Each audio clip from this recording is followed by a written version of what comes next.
What is up, Pewter Peeps? Welcome in to the latest episode of the PewterCast, your number one spot for all things Tampa Bay Buccaneers wise, news, analysis, takes, hot and otherwise, as part of the Fan-Sided Network. I am Steve Carney. That is Ren Text with me as well. First off, how are things, Ren? It's been a while. It has been a while. One or two things have happened. Yeah, just a couple things. Just a couple things. Yeah, man, things are good. It's God, have I even told you? Do you think I still have that warehouse job? I'm guessing you don't. If you're asking me that question, I'm old enough to know when they ask you that question that the answer is probably no. Yeah, but until then, you thought so, right? I thought that maybe things were going swimmingly. Who knew? Yeah. No, you may find this shocking, but there was a massive personality conflict with my immediate supervisor. No kidding. I know.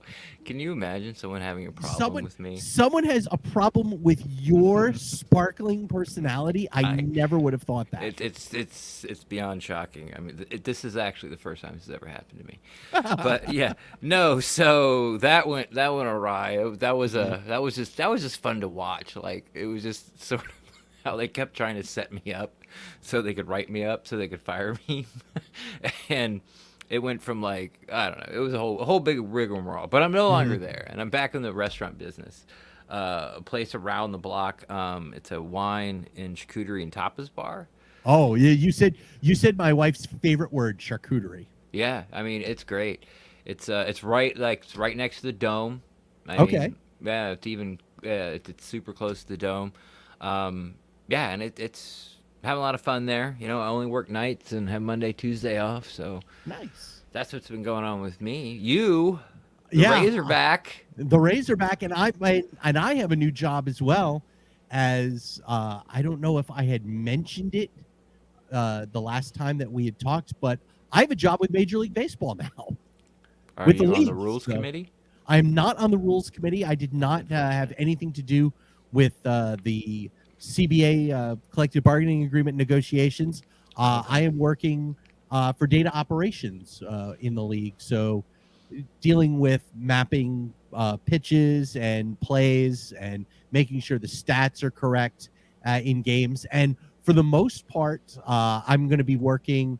Well, I'm going to be working all over the place, but I'm going to be working both at Tropicana Field during baseball season, but also around the Florida State League. So I've got time in Clearwater and Dunedin watching really low minor league baseball as the year goes on, as the summer goes on, until we get ready for football season. So that should be fun. It's going to be a lot of nights for me as well.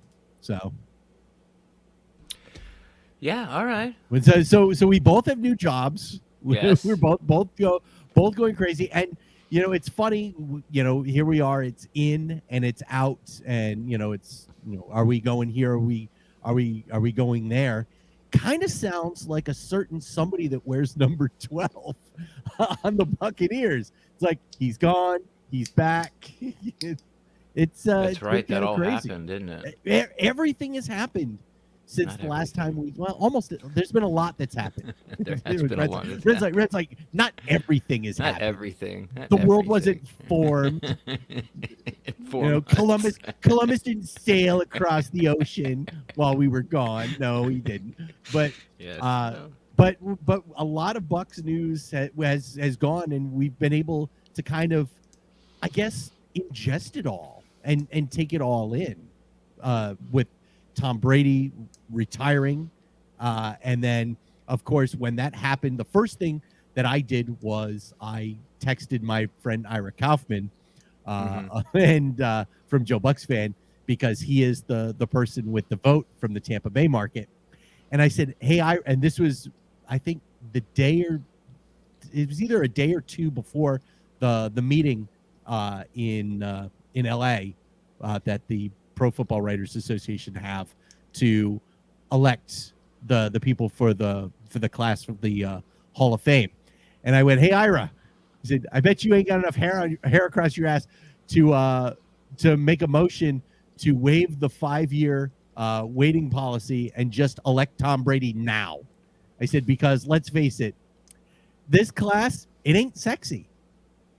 And so Right.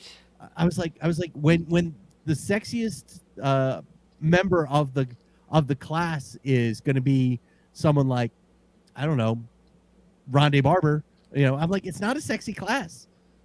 And it's not. This isn't last year where you had big time names that were going in. So when you have Peyton Manning going into the Hall of Fame, you don't have that this year. So what did Ira say? Ira went, they didn't even waive the waiting requirement for Jim Brown. And I was like, okay, but they've done it in hockey though, haven't they? They've done it a couple of times, and they did it with Wayne Gretzky. They did it with Lemieux. Gordie Howe. They did it with Lemieux. But hockey's done it a lot. Baseball has done it a couple of times. Lou Gehrig, Roberto Clemente, both had the waiting period waived, and they were just elected into the Hall of Fame. Right? Yes, they were both dead at that time. Okay.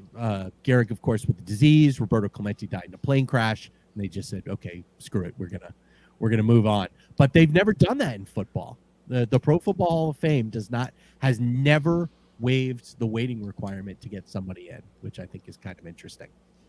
But he said he wouldn't do it, and it's probably a good thing, because imagine if they had done it, and then Brady goes, "Oh wait, I'm coming back.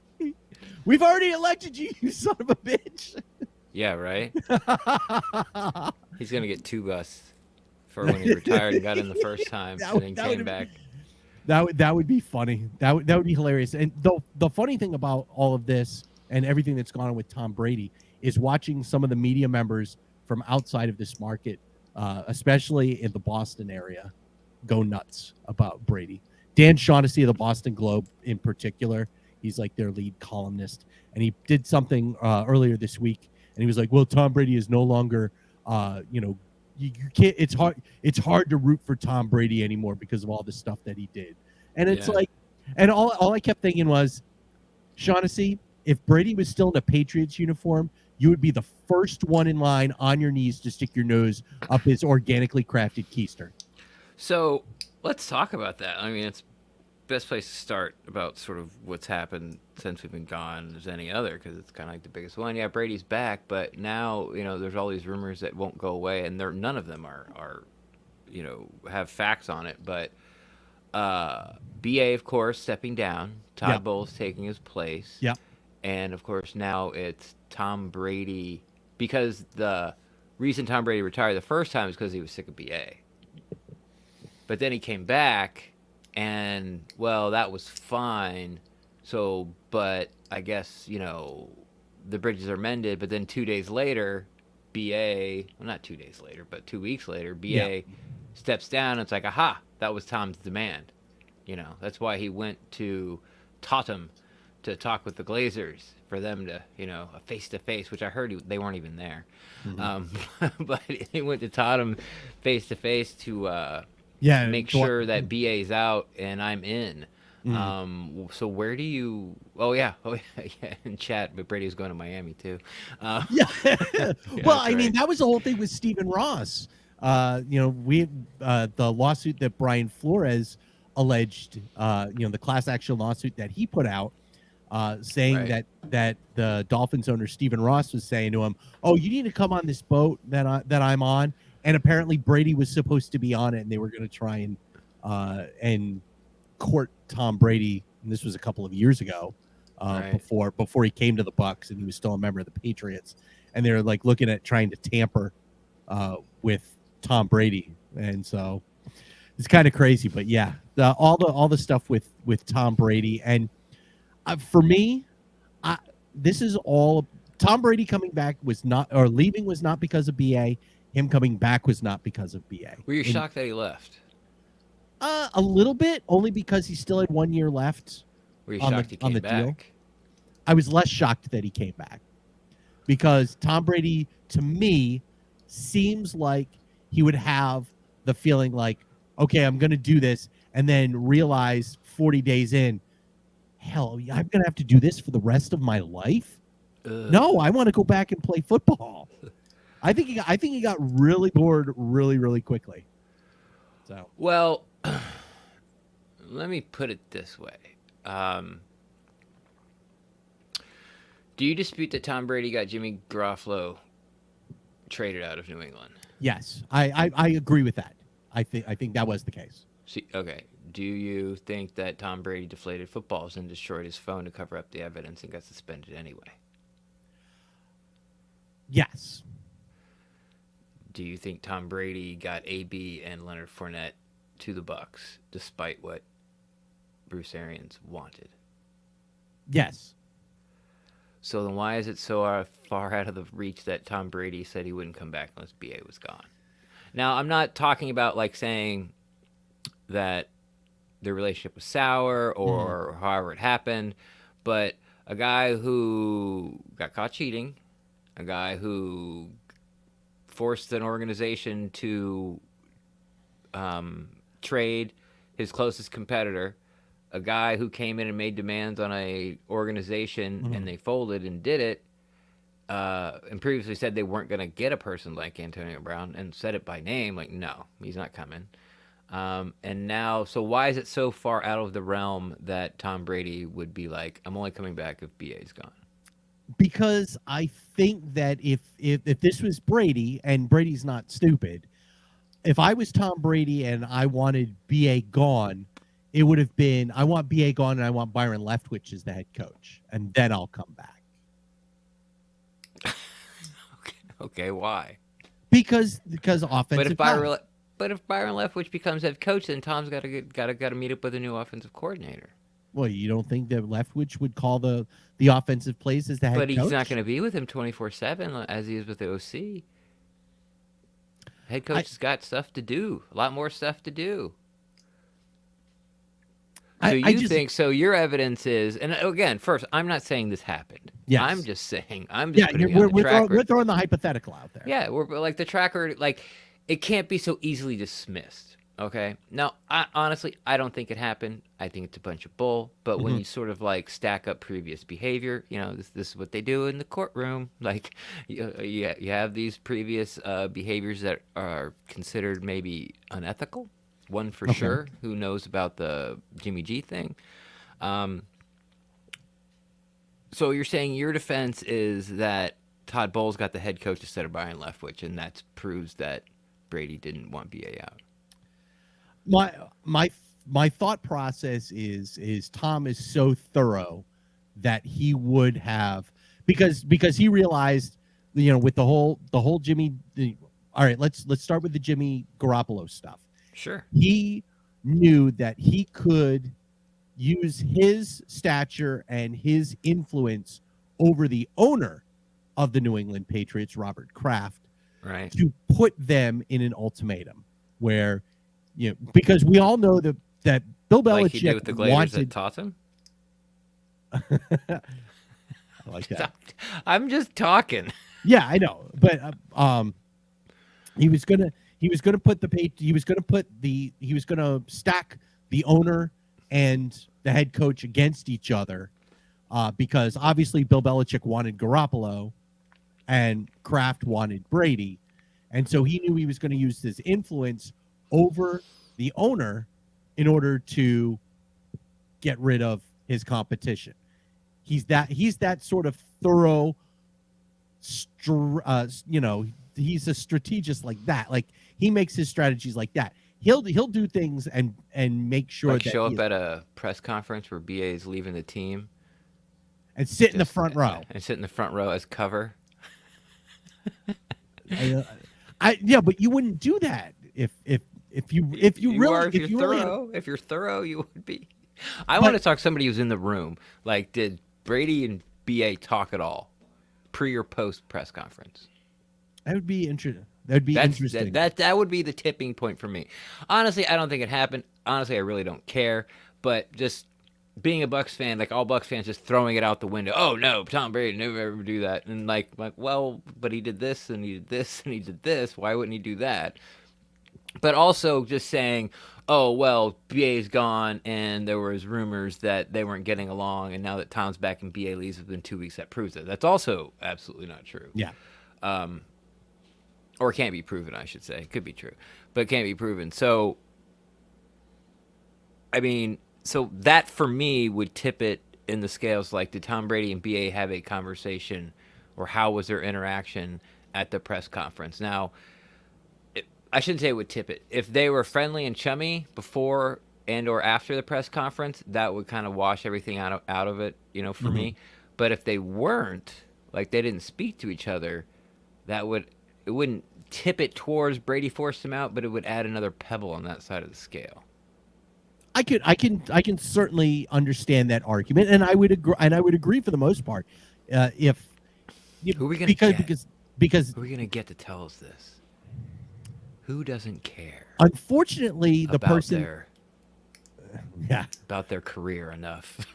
I'll tell you the person that would have told us if she was still here is Carmen. No, I wouldn't trust Carmen's. She works for the team. There's no way she'd like. I wouldn't trust Carmen on that subject. as the draft network person. If she had been in the room, she would have told us.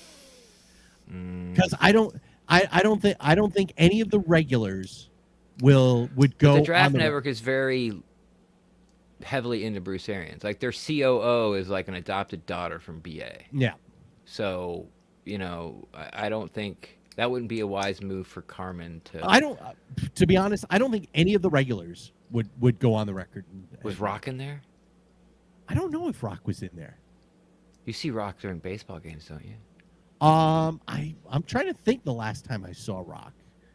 I saw Rock I haven't seen Rock since last baseball season. So, although he's doing his podcasts and you think Blobner would spill the beans? Blobner.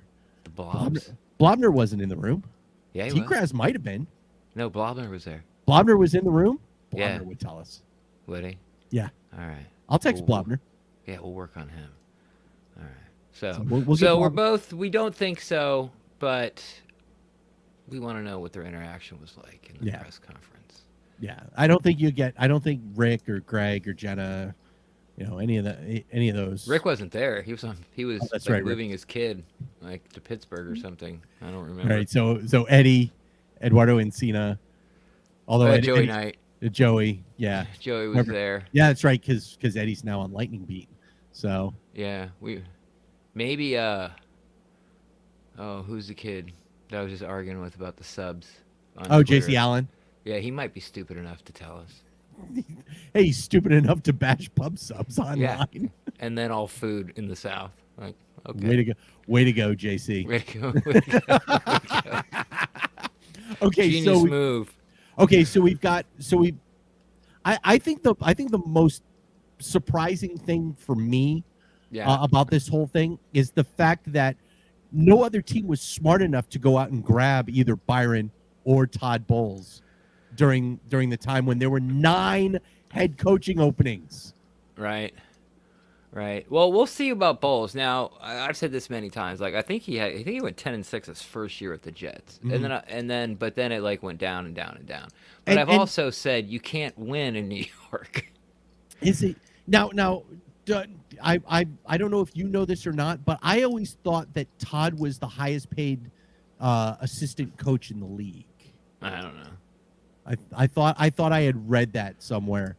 And I didn't know if you knew that offhand. I wouldn't doubt it, but I don't follow that stuff anymore. Like I don't after the Mike Smith thing, like we paid him like a head coach and he came back and was like the worst defensive coordinator in franchise history, which is saying a lot from a team that's only like had 10 winning season out of 50. Yeah. So, I mean, I just was curious because I had someone ask me right after the season ended, and we were going back and forth about potential coaches. It was a group that it was a podcast that covered the Chicago Bears. Yeah, and they asked me about Todd Bowles and Byron Leftwich, and I was like, look, I said I think it would hurt more to lose Leftwich, and I think that he is more likely to leave because I think that Todd Bowles is the highest paid uh, assistant coach in the league. So why would you want to leave? So Yeah, Byron is almost gone. I mean, he was gone until he's like, I'm not working with Jacksonville's yeah, GM. I'm And not then, working with Trent Baalke, yeah, and which they, is and they, smart. yeah, exactly. And it's like, I'm not throwing my career down the toilet or, my first shot at a head coaching job down the toilet with this guy. And if you want me, he's got to go. And they Yeah. decided to stick with the GM and We went and got yeah, somebody else. you this guy was dumb enough to go okay and bring in Urban Meyer. So No, this year. It happened this year. no, I'm saying Baalke was there. He wasn't he the GM Yeah, last year? yeah. So Yeah. he was part. I'm sure he was part of the think tank that went in, because we all know that that Shad Khan was the one who ultimately made the decision to Right. bring in Urban Meyer last year. But Right. Baalke didn't have the stones to go, I think this is a bad idea. He just went, oh, that sounds good, Mr. Khan, and That's a rolled with it. perfect that's perfect Balky impersonation. Like spot on. Let me try it. Oh, that sounds good, Mr. Kong. Is that pretty good? Yeah, it's pretty good. You just have to sound like an imbecile. Oh, okay. I think that That's sounds, easy. I think that sounds great, Mr. Khan. Go bring Urban Meyer in. He'll bring us lots of wins. You always take it too far. Of course. Like every time. That's my job, is to find out where the line is and then cross it And just to make repeatedly. sure. And Just to then make sure. cross it about 8 or 9 times. You're like a just to blind make man sure. looking for the line. Like the only way you can see it is by Right. crossing it and everyone telling you to come back. Exactly. Nope. Too far. Exactly. Incorrect. Massively incorrect. All right, so we got that thing out of the way with Brady. Let's keep rolling with QBs. Trask is here. They Yep. re-signed Griffin. Does that mean no Gabbert? Because are they going to bring 4 vets in? Is the signing of Griffin a leverage move because we don't know how much Gabbert wants? This could be Gabbert's last shot at getting a starting job somewhere in the league. Because usually they have 3 guys. Yeah. And then they bring in some dude that, some undrafted free agents to move the cone around and help drag the dummies to switch from drill to drill. Yeah. And then they're gone after the first cut. Yeah, they're Vincent Testaverde. Yes, they're Vincent Testaverde or Sofao Blue Cow, we used to call him. Oh, What yeah. the hell was his name? So I don't remember. He was out of Colorado or something. Yeah, I know exactly. I remember because he was a guy that played a lot in game 4s. Yes. Of the preseason. Yes. Yeah. It's like Yeah, just kidding. Cepha Blue now or something. Like I Blue don't Cow. remember. Yeah. Yeah, you're like yeah. Sofile Blue Cow. Yeah, so we I used to know call him. I know who you're talking about. Yeah, we used to call him Sofao Blue Cow. And every practice, I used to watch him just move the cones and drag and bring the balls Lord and just help us. is this guy what are you doing? I mean, I would do it, I guess, too, if I could get in it, even if it's a preseason game, I got to throw the ball sometimes a little bit in the NFL.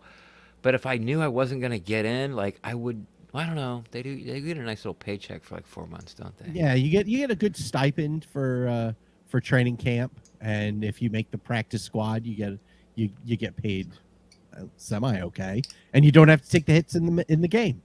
Yeah, I get paid better than we do. Yeah, a lot better than we do. I think it's 168,000. God, sounds Right. beautiful right now. Okay, isn't it? We know your restaurant gig, and unfortunately, my job with Major League Baseball do not add up to that. I also opened a business. Did you? Yeah, we'll talk about it some other time. All right, we'll have to talk about it here at some point. But for me, I do think that Gabbert, I think is now he's now what, 33? He's going to be, I think, 33 or 34. Sure. When the we have when the made him season that starts. age. So all right, so but we both think he's in his mid 30s now. Yeah.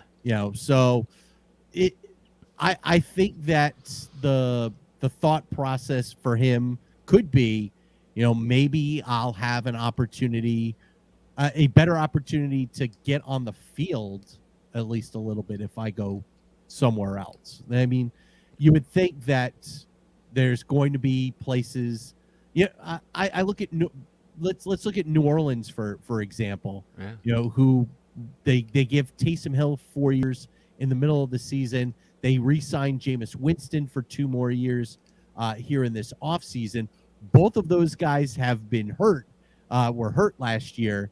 And so maybe he thinks that he may have a shot being the third quarterback in New Orleans and spending, days or spending weeks being inactive with the possibility of maybe both of these guys go down and I'll get an opportunity. Yeah. Seattle or the Texans. Like, what Yep. if the Texans got David Mills? Yeah, Davis Mills, the Stanford Seattle, kid. I don't even know. Seattle is Drew Lock. Yeah, They- so they you, got- you go to Seattle, back up one of these, excuse me, like go to New York and back Do you want to back Zach up Carson Wilson. Wentz in Washington? Yeah, I mean, that's Carson Wentz. He's made of glass like that. That's you'll be starting 4 or 5 Yeah. games. Do you want to compete with Taylor Heineke to back up Carson Yeah. Wentz? Do you want to back up Matt Ryan in Indianapolis? Okay, so he's got options. Yeah. So do you think the Bucs signed Griffin to put pressure on him, or the Bucs signed Griffin that he's done? Like he's not coming. I think that they signed Griffin because they expect him to go elsewhere. Yeah, me too. So I think Gabbard is done, which stinks because he could be an 11-game winner here with the Bucs. Preaching to the choir, baby. So, and he's not going to be an 11-game winner in Seattle, that's for sure. No, he is not. He won't make it through a season. So. Not with that offensive line. So yes, I don't think that that Gabbard is coming back, and so you've got Brady, you've got Trask, you've got RG4, and that's what you're going to roll with here, and barring a Cephal Blue Cow that comes in during training camp. They'll probably sign we'll talk about all these guys like in college that aren't going to get drafted. Like, oh, this could be good for the future and this and that, and then they'll sign somebody like from the Canadian League, for like 2 months, and it's like, wow, Who's I'm this glad guy I did all from- that yeah. research. Who's this guy from the Indoor Football League? Yeah, Been playing on 50-yard fields. Who's this Johnny Meinzel from the NFL PI 9-6-8 on 8 league? Like, He was supposed to play in the XFL. I thought he was. I thought he was going to be their superstar, but I don't know. I saw some article the other day. Like, I think Terrell Owens is going to go play on the team that he plays for, and like Johnny Manziel's like, yeah, I have no wish to try to climb up the ranks in professional. Like, this is it. I don't see why you would want to. His family is full of money. He doesn't need it. So, yeah, we can go with that. Hey, Brent. Yes, Brent is in the house. What's going He's on? house. He One loves of the 5. Hello. That's right. And of course likes the hat. Yeah. I haven't mentioned the hat, but because I said something to you before we went on the air, but that's a fetching look. Yeah. So Thanks. we like I wear at work. There People you- comment it all the time. as well they should. The girls at work want me to get a feather. To stick in the thing. I'm thinking like a pheasant feather, but they want me to go full on. They don't know who Bucko Bruce is, but a full on like plume. Oh Like yeah. Bucko Bruce, Nice. 17th century pirate. And I told him the only way I would do that would be if I could like every time I would turn, like I would be talking to somebody. And every time I turned to walk away, I could like flip it in their face. Yes, exactly. Yes. Just all day long. Just Love maybe it. go up to tables and be like, "Oh, how's everything? Okay, great." And get 2 of them as I walk away. Love it. Yes, that would be fantastic. One final thing about the quarterback, and probably the biggest telltale sign that Tom Brady probably was going to come back this year is the fact that we're getting the creamsicles this year.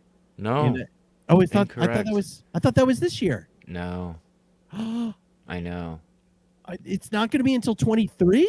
Yeah. I thought it was 22. Oh, you son of a I know. gun. He has to play another year. All right. Well, you got to play until you're 46, TB. Read the tea leaves. Etched in stone. He's Can got we to play can in we the get creamsicles. can we get a one more year extension on Yeah. the You know how deal? many? Do you know how many Tom Brady creamsicle jerseys they would sell? It would be the number one selling uniform in the NFL that year. Yeah. God, And that'd be. if it Be doesn't so great. happen, it's a disappointment. Yeah. So, We need to blame somebody. Probably um, JC Allen's fault. yeah, I was gonna blame Troy Vincent just Why? because he's the guy who always hands out fines. I was like, all right, so he's gonna Oh, okay. I didn't know that. Is it the so Troy Vincent, the ex Buckeye quarterback, Troy Vincent? no the ex defensive back Oh, for for New the England? no I think it was like the Dolphins and the Eagles. Ugh. Yeah, Yeah, yeah, Eagles. That's it. Yeah. so blame. Eagles Let's just blame. stink. Yeah, it's blame Troy Vincent for everything. There we go. Uh, Okay, so that's the new running gag for this year. everything that goes wrong, we blame Troy Vincent. Devin White missed the tackle. Oh, Troy Vincent. You Stupid son of a Troy bitch. Vincent. Stupid Troy Vincent. Can't All believe right, it. let's get into the running back Okay. because I was kind of surprised to see Leonard Fournette uh, return, especially with some of the comments that he made that he wanted to be paid like a top three Yeah. running back in the league. I thought, all right, well then somebody is going to want to overpay for him. There are going to be teams that will say, especially teams in let's say the NFC East that love to have expensive running backs, and go, okay, we'll overpay you. We've got So Pollard and we've got Elliott, but yeah, screw it. Fournette just brings But something it's like, different. yeah, it's like, oh, we've got Saquon Barkley. Let's bring in Oh, there you go. Leonard Fournette as well. But so I thought that there was going to be a team that massively overpaid for what Leonard Fournette has done the last couple of years here with the Bucs. But they are able to get Jason Licht's able to get something done, and he gets a 3-year deal, and he gets to come back. And of course, that means Ronald Jones's time here came to an end, and he has now joined the dark side with Patrick Mahomes and the Kansas City Chiefs on a 1-year deal. God damn it, Troy Vincent. Stupid Troy Vincent. Yeah, And then- Rojo's gone. Yeah, and then this week they get Gio Bernard back as well. Yeah, Rojo's gone. You can see the writing on the wall, especially if you listen to them at the combine. Yeah. Like Jason Light was talking about him in past tense. Never really panned out. I think he's a better runner than he's shown, which is kind of stupid. Like, well, there's the tape. I think he's a better runner than Fournette. I think he had better vision than Fournette. But it's in the same two things. He never lost. The two things coming out of the draft was like he can't pick up the pass protection, and he hasn't. Like it's like he's gotten worse, and he can't catch, and that's true. Yeah.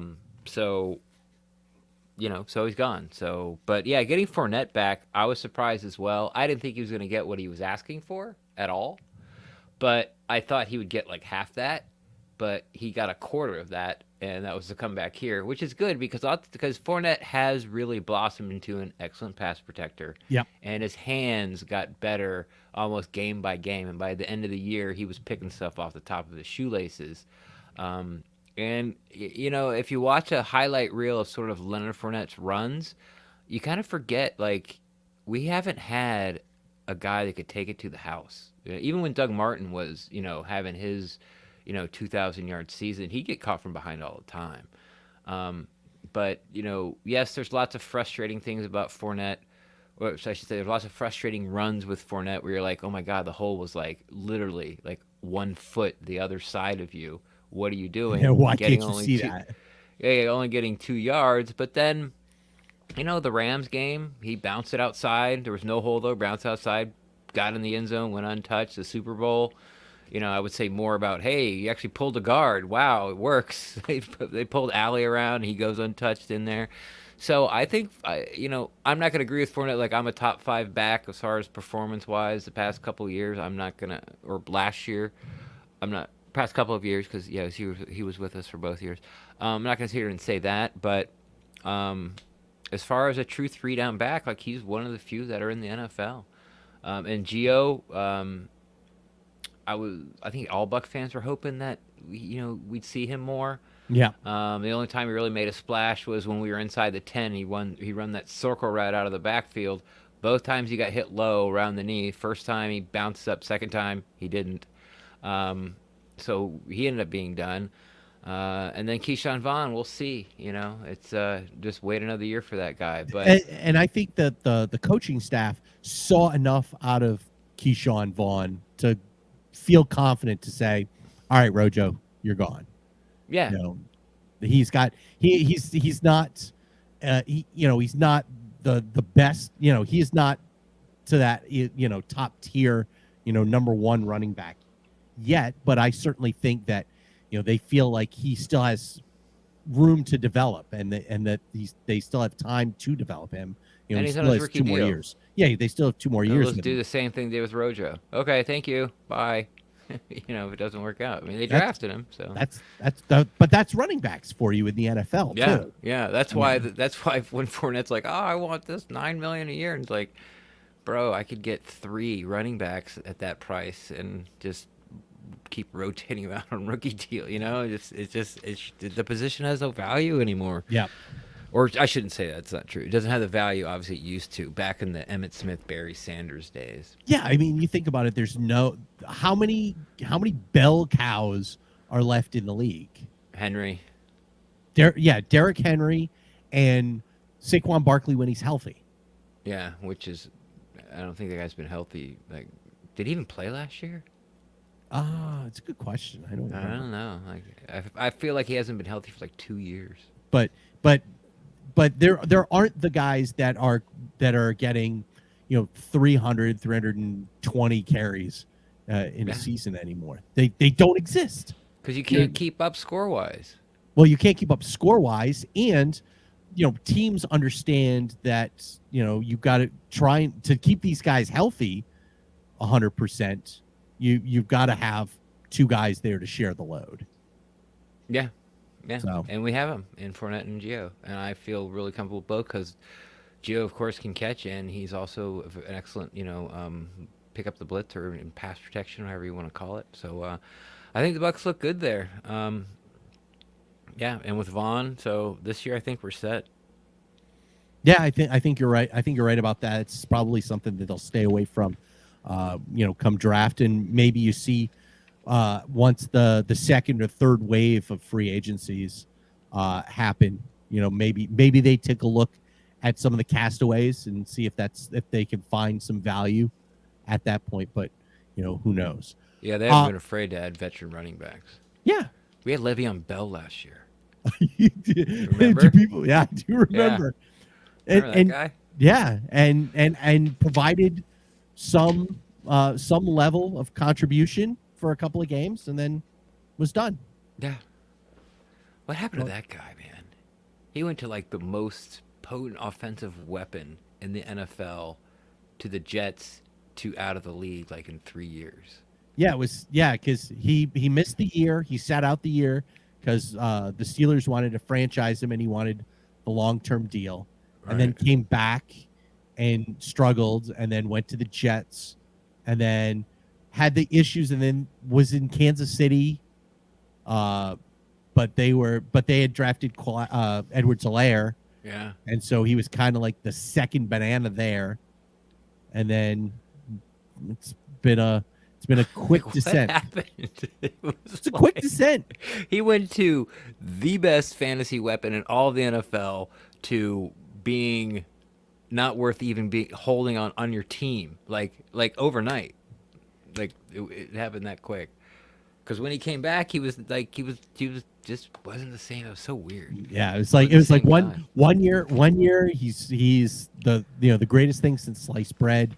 The next year he's out because he wants more money, and the year after that he sucks.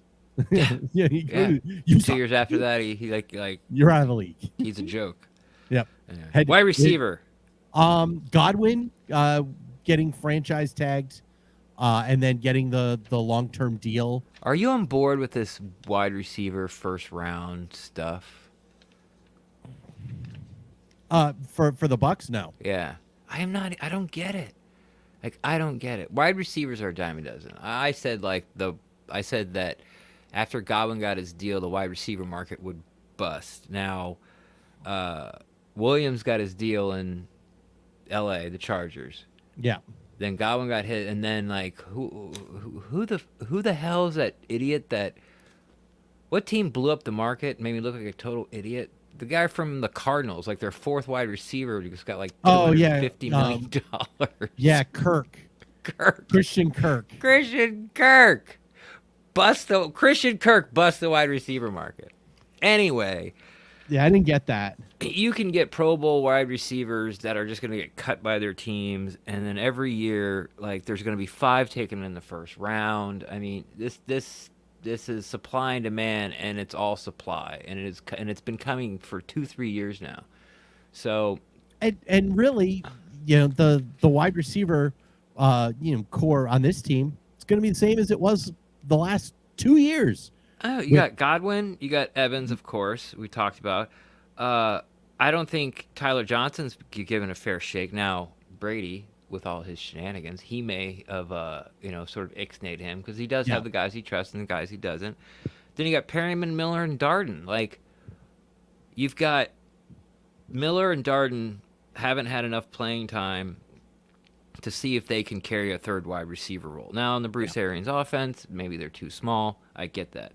Perryman's a little bigger. But Johnson's the guy. I mean, he's the guy that this is the year to step up or shut. But, I think Gronk's coming back. He'll throw Yep, to I Brady. agree. He throws a ton to Fournette. And then you got Evans and Godwin. Like, why do you need a first-round wide receiver? You don't. You don't. You don't. The only reason you would need a first-round wide receiver this year is if you were looking to have somebody, punt return, kick return this year. But you just drafted a guy last year to take that spot in Harden. So you don't need a wide receiver in the first round. And there is no way I would be taking a wide receiver in the first round. I know these guys are good, but there's going to be 5 more that are good next year. Yeah. There's going to be 5 more that are great next year. I mean, Godwin, Jesus, he might be the biggest wide receiver steal in the past 5 years. What was he, a third rounder? Yep. Yeah, because they went and got Justin Evans in the second because they needed a safety, who, by the way, is now a Saint. Interesting. Glad to come back, but come back, as to the evil empire. I mean, the First Order, even planet killer. You're dead to me, Justin Evans. Probably, who talked him into it. Troy Vincent. Yeah, Troy Vincent. All right, so yeah, receiving core. Let's play. That team's going to be just fine. I think so too. I don't mind adding a piece. I don't, but it's going to be late. Not day one. No way. No, there's plenty of value in day 2 and day 3 wide receivers. Tons of it. Yeah. So and like you said, they're a dime a dozen. I like that. I think that's about as accurate. Yes, absolutely. All right, let's get into the offensive line because this is where things can get kind of funky. With the departure of Alex Kappa to Cincinnati. Okay. We saw that coming. I think most of us saw that. That was like the first transaction, like that morning. Like the very first thing. It was like, Kappa goes to Cincinnati. It's like, oh. Because the Bengals needed an offensive line. They need offensive line help bad. I mean, they got to the Super Bowl this past year, and that for a team that saw, I think Joe Burrow got sacked 16 times in two playoff games. In 2 playoff games. Like he got sacked 9 times and they won. Yeah. Think about that. They won a game in which their quarterback got sacked 9 times. They needed offensive line help. 9 times. Yes. Thank you, Mr. Rooney. But that's a surprise to me. Usually is. Usually is. Yeah, just roll our old bones down here and we'll dig up your daughter. He's just leading you down the primrose path. So, but Alex Kappa. What's the score? 0-0. Who's winning? The Bears. Swing batter. Gotta love the Ferris Bueller references. But So Alex Kappa leaves via free agency, gets his deal. He gets paid by the Cincinnati Bengals. I'm happy for him about that. Ali Marpet's retirement, though. Yes. I was gonna ask you about this That selfish a little son later. of a bitch. No, but there are five. There are basically five guys from last year's team Sure. that either are somewhere else or are still remain unsigned and are unlikely to return. Mm-hmm. Marpet, Yeah. Alex Kappa, Uh-huh. Jordan Whitehead, Ndamukong Suh, Jason Pierre-Paul. Right. Of those five, I think that Ali Marpet's retirement is more important of a loss than the other four. I think all of them are important, but all of them are like here, and Ali Marpet is here. That loss, because that's a big loss from a guy who was It's definitely as close to all pro as you could get without being an all pro. Yeah, should have been. Made his first Pro Bowl finally. Yeah. Yeah, Brent will probably remember this because when we were talking about when Ali's contract was coming up, after his rookie deal was out, like I said that Ali will sign with the Bucs because he just doesn't want to have to deal with moving. Like those are the sort of the things that are important to him. Like, I don't want to move. Okay, I'll sign with you guys. Yeah. And he just kind of pulled. I mean, that's not the reason he signed with the Bucs, or maybe it is, but it's what he did. He's like, yeah. He's like, I want to be able to walk and think, and have like not have Play my hands ukulele. not have my hands look like Booger McFarland's or Baldinger's breakdowns. Like I just want to. I want my fingers all to point in the direction they're supposed to be pointing, and then like I'm done. And it's just like, okay. So talent-wise, yes, because with JPP, I don't think he's coming back. I don't want him back, and I'm probably his biggest advocate of how he played last year. I don't think he played great, but I don't think he played as bad as everyone banged up on him. It's true. Last year, which is fine, but I still am like, no, like we need to move on. Salary cap, and it's mostly salary cap issues. Like if he would sign for veteran minimum, of course I'd take him back.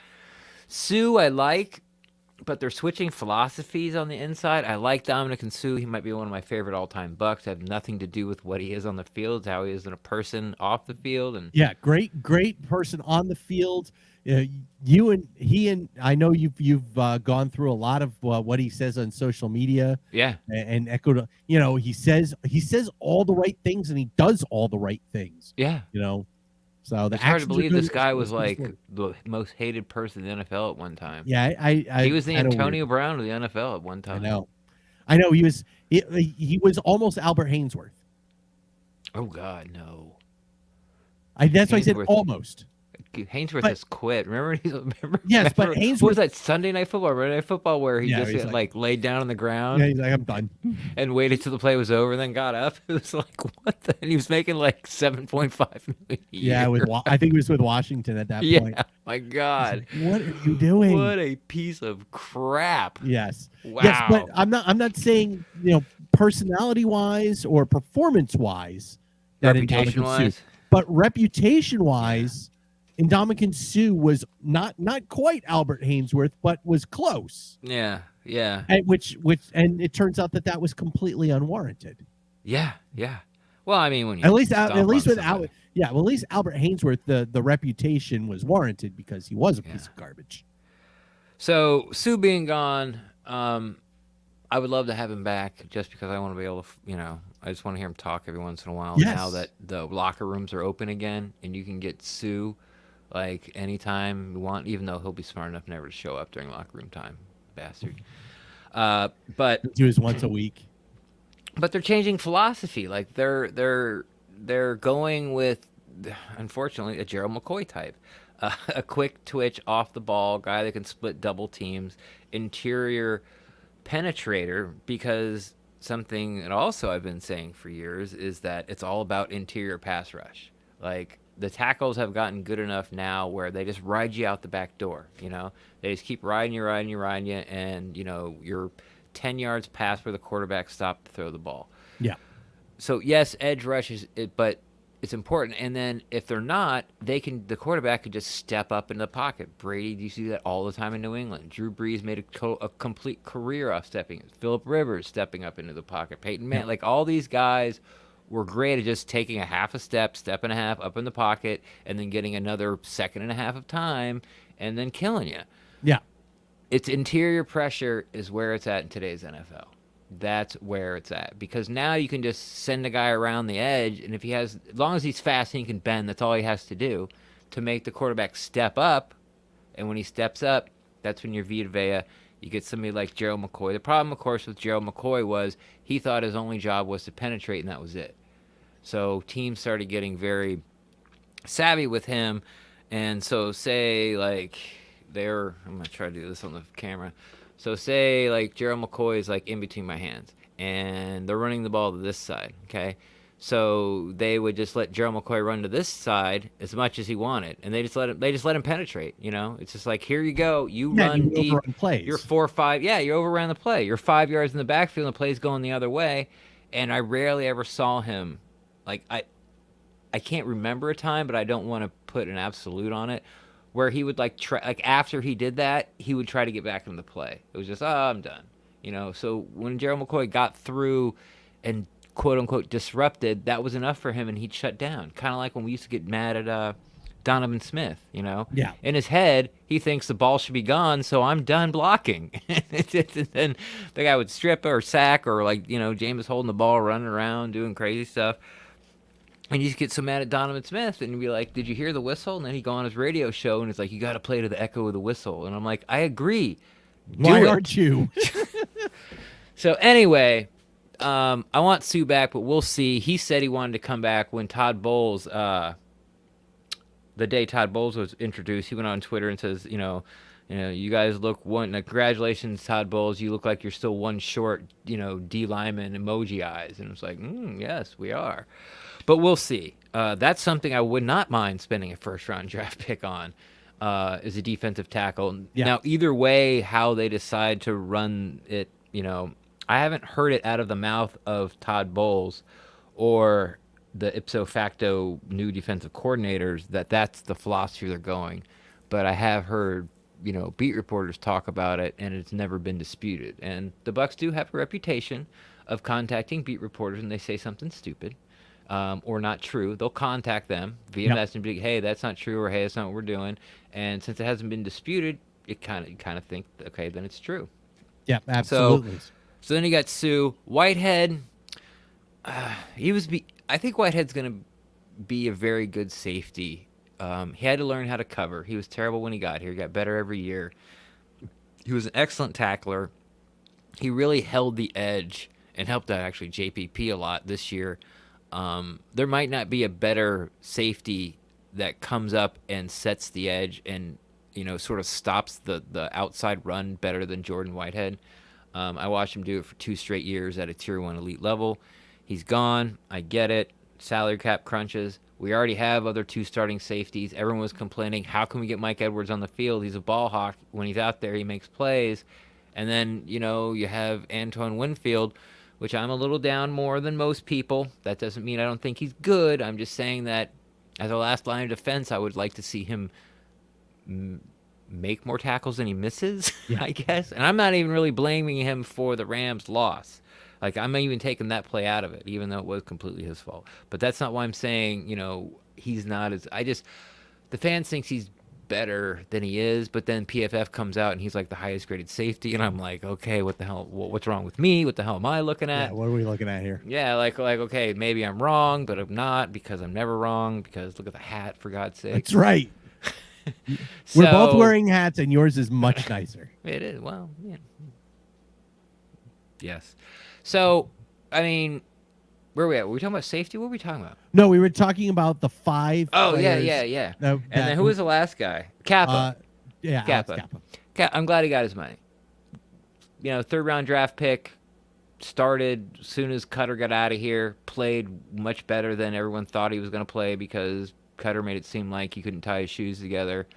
Never gave up a sack Brady's first year. Is a real solid glue guy along that offensive line around guys who are making a lot of more money, and he went and got his, and good. Yeah, I'm happy for But him. I think Jason Light has filled the guard spot well with going to get trading for Shaq Lawson for a yeah, 6th round pick. And this it's not guy's like one of the bad. best guards. Yeah, one of the best guards in the league. And then of course Stinney's here, and then Holcomb's still here, and I'm sorry, no. Who was the guy we were excited about? Like South Carolina. There's a couple of guys. Leverett's here, and another one. Well, they've Anyway, got Nick Leverett's still here. yeah, Robert Hainsey's still Ainsley's here. still here, So and they're gonna have 27, and you probably could find another a Ali Marpet type talent. and if you look at some of the mock drafts, that's what a lot of them are talking about. Is that's going to be the point where you find yourself your next Ali Marpet. Before we get back into on the defensive side of things, I do want to mention our new sponsor that we have here. Yes, we have a brand new sponsor, and it is SeatGeek.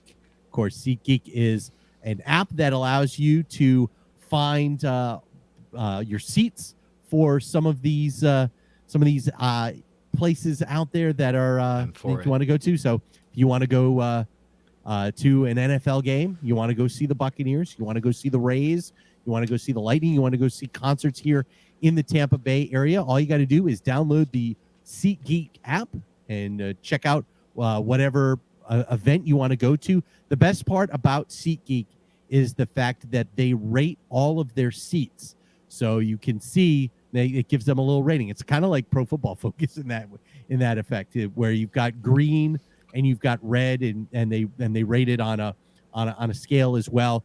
But you know that if you've got a green seat, those are really good values, and if you see red seats, you're probably paying a little bit too much. The offer might be a little big, and you want to go to some of those green seats. So download the SeatGeek app right now, and if you enter the promo code TPC, it's right there. The Players Championship. Yes, the Pewtercast. If you enter that promo code on the SeatGeek app, you can get $20 off of your first purchase on the SeatGeek app. Life is a game. SeatGeek has the tickets. Carney coming as the big sponsor. A little bit. I'm gonna have to find a SeatGeek logo, slap it up here. I've got all the They sent you all the stuff. Oh yeah. So I can get you logos and everything. So just so you guys know, on YouTube. If you buy your seats through SeatGeek and use the code TPC, they give us 1 Bitcoin. Yep. It's not bad. So yeah. So I'm just gonna buy tickets and never go. I'll be buying concert tickets, and I'll buy a ticket for every NFL home game. Yeah. So team every year.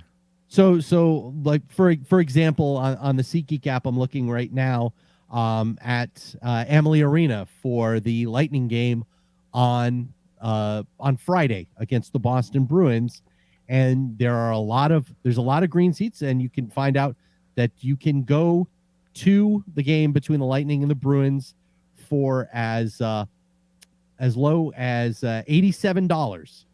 Now that's not as a very low as yeah. That's expensive. It's the well. You think about this. The Lightning are sold out. It's like when Shannon Sharp said, "I'll pay $20 a gallon. I don't care because he's an idiot." Well, because you can afford it, jackass. But yeah, it's because the Lightning are their season ticket base is sold out, and the Amalie Arena does get sold out. I think they're on a streak of, I want to say it's 200 plus games in a row that they've had sellouts. So it is. So the center position, very expensive. It's very expensive. Ryan Jensen signed a new deal. So Ryan Jensen's got himself a new deal to come back. I was kind of that's another Brady. No. You don't think Ryan Jensen said out of Jensen's mouth, and I don't understand why no one heard that. Maybe I misheard it. I heard Jensen say that the deal was done, and I was pretty much signing anyway. They were just figuring out the particulars, and that's when I found out Brady was coming back, and that was just icing on the cake. And then everyone's like, Brady got Jensen to come back. I'm like, what? I'm like, when? Wait, Maybe I'm wrong on this. Just like I was wrong with Jordan Whitehead. No, wait. What was I wrong about? Rojo. Yes. And O.J. Howard, by the way. We'll get there next. Yeah. But so Jensen's here, but we don't have a backup center. There's Hainsey, and that's it. Yeah, you've got Hainsey, but if they want to move Hainsey to guard, that could be something that now you have to worry about who you're going to play at center. I think they're going to keep Hainsey. We could bounce center. Marpet over. Oh, wait. No, we can't. Yeah, we need a center.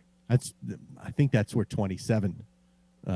What happens with 27? No, we're doing guard at 27. Well, no. Center guard. Or you keep Hainsey at center and you use and Payday is saying that you are correct as always. Yeah. He forgot the as always part. Yeah, you forgot the as always part. We'll blame Troy Vincent on that. Damn Troy Vincent. God damn you, Troy Vincent.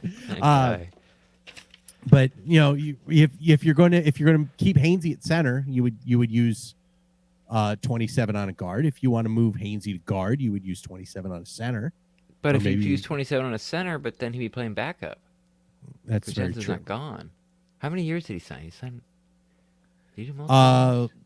I want to say I know it was multiple, but let's see here.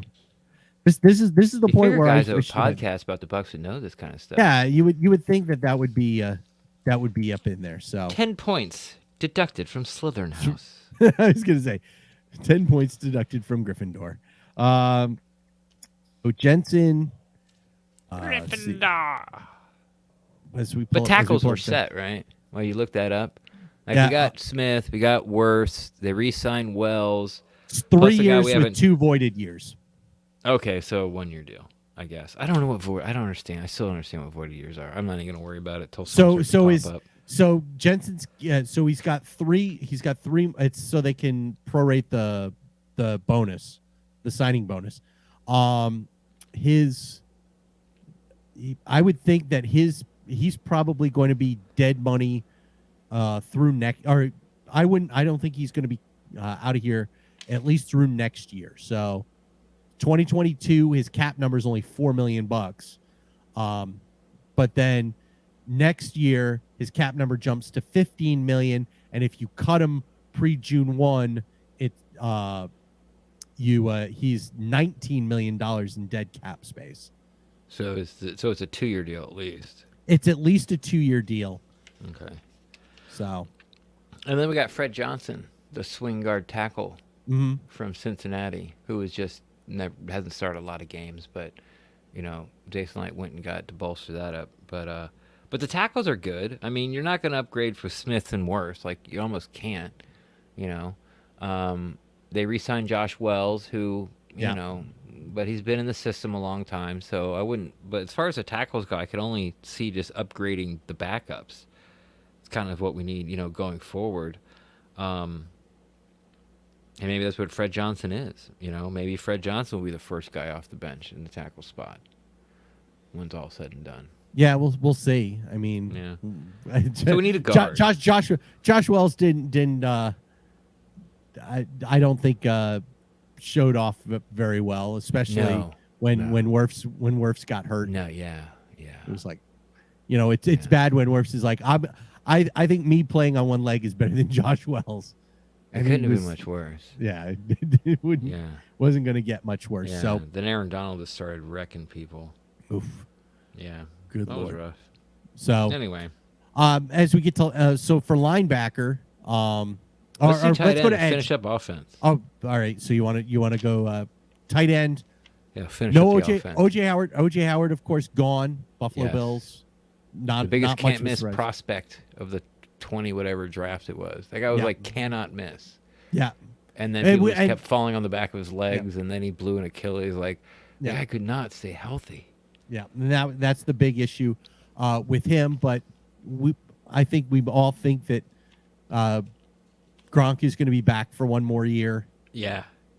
And I think when he's like 50-50, and it's like, well, 50-50 now, but once once Brady is official, it's 100. No, I think he doesn't want to do the off-season workout stuff, because remember when they first signed him, and then he would like just change shirts because you had to send in like your videos of yourself Yeah. working out. So instead of doing it 5 days, he just do it one day and change shirts. Um, and then be like, oh, here's me Monday, and then he changed a shirt, and here's me Tuesday, and here's me Wednesday, and it was just him on Monday working out. I think it's what he's doing. He's just saying everyone 50. He's coming back, but Yeah. he's just saying 50-50 because he doesn't want to do off-season, Off-season workouts. workouts. Yeah, so That's he'll smart. show up.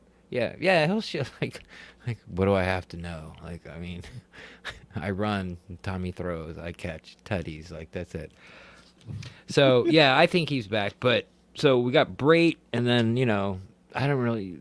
It's really hard to even tell who's on the team if you go on their website, because like Sue's still on the team, like on the roster, and all these guys that are still on the roster that actually aren't. So there's the Cody McElroys and that type of deal. We need a tight end, especially. I mean, Gronk's not a sure thing. I think he's coming back, but if he doesn't, like, are we gonna roll in the season with Brait? How high would you use a draft pick? What round? What's the highest round you're comfortable in taking a tight end that is going to get a lot of playing time? We'll say Gronk's not back, and you just got Brait, and you want to upgrade McElroy. So Brait's not your starter, who can't block that well. Yeah, that's a good question. Yeah. I don't think I would be. I wouldn't be averse with using something. I mean, I would most likely want to see a second round pick, but I'm just kind of looking at the mocks to see like where the tight ends start to go. Yeah, where the tight ends are starting to go, and CBS, as I'm scrolling up from 27, I don't think. Wow, they don't have. I don't think they have a tight end in the first round going. Good. Which is good, because I don't want to use. I would be very averse to using. Yeah, they don't have one. Pulling up USA Today's. Now I would assume they're going to be probably very similar. I think two I can get because we're the bottom of the second round, but it'd have to be like, and forgive me, it'd have to be like an O.J. Howard type, where you thought you're going to have like the next 10 to 12 years, and you're going to have like a guy that's going to make the Pro Bowl like 5-6 times, a couple All-Pros. But they need somebody that can block more than they need somebody who can catch. I'd feel way more comfortable in the third, but if like, the best tight end in the draft that can do everything is there in the second, I can see taking him. And that's only if Gronk doesn't sign. If Gronk doesn't sign, then you have a whole another year to figure out, Brait will take another pay cut. Like, guy's taking a pay cut like 4 straight years. You think Brooke gets angry about that? By the way, congratulations to Cam. Yeah, got married. As he and Brooke did finally tie the knot. But do you think Brooke gets angry about that? Like, how many? I don't know her well enough. Like, I don't know her at all. I saw her a couple times, and that's when I heard like she's leaving the organization. And I'm like, what? Why? And it was like because like her and Cameron are getting really serious. Okay, so and they can't date. And so she had to go. Yeah, there's a no fraternization. Or there's supposed to be a no fraternization policy. Yeah. Apparently, there's a seriousness to the no fraternization quality. Yeah. By the way, tight end, USA Today has the first tight end going at 61 by the 49ers. So that's Trey. They have the 49ers taking Trey McBride out of Colorado State, who's a guy I've heard of. So the story of Trey McBride is kind of interesting. I don't want to hear it. Yeah, he's got 2 mothers.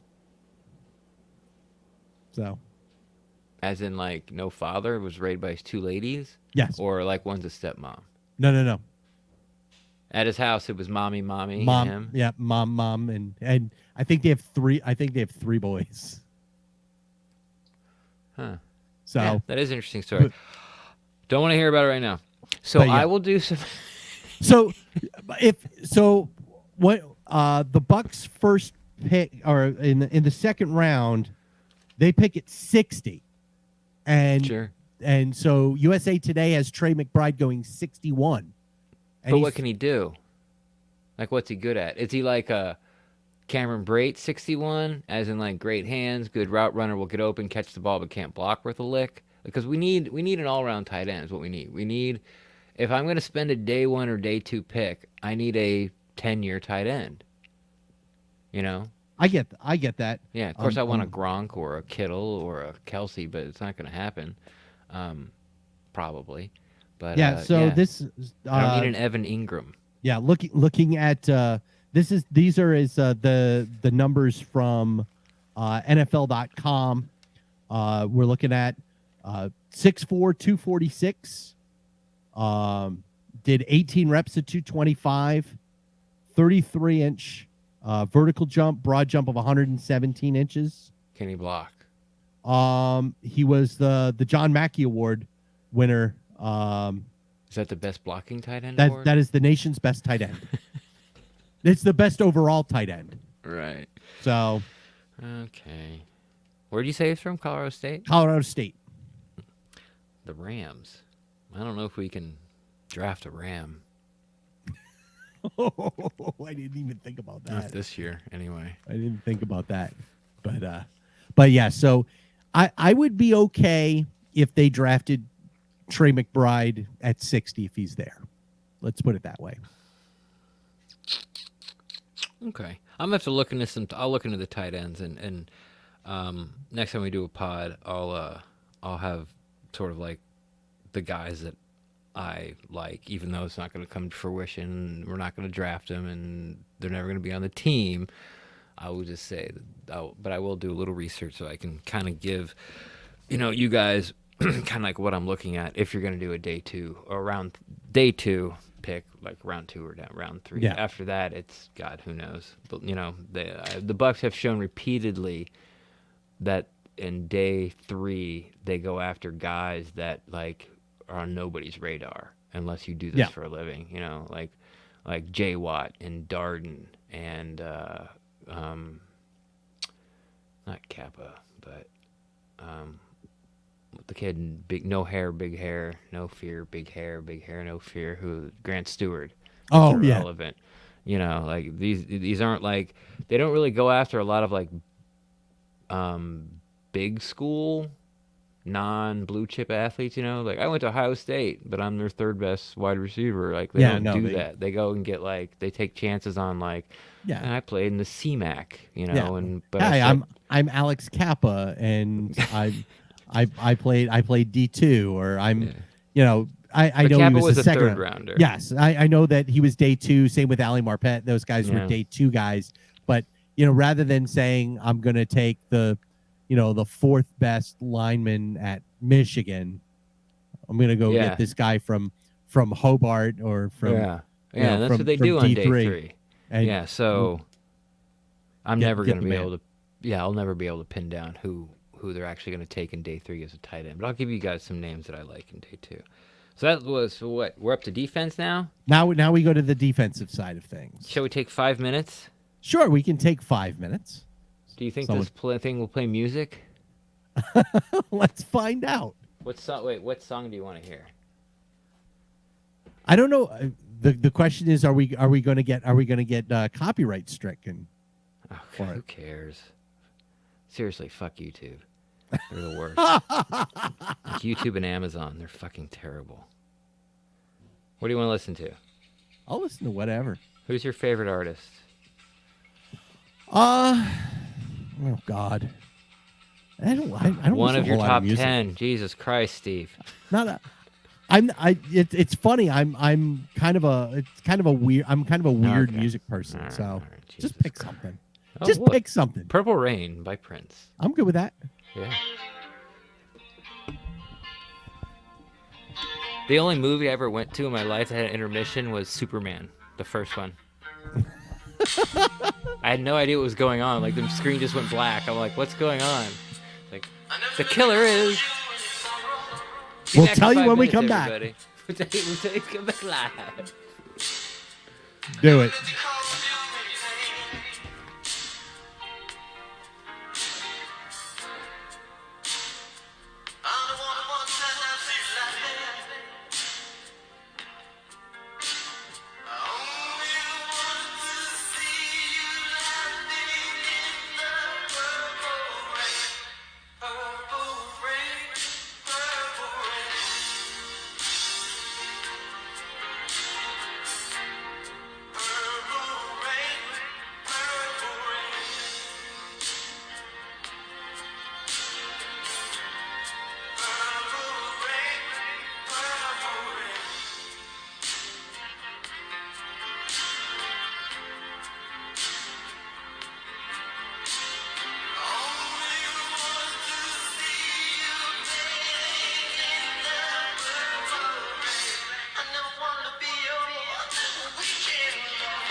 those who feel living with debt is inevitable.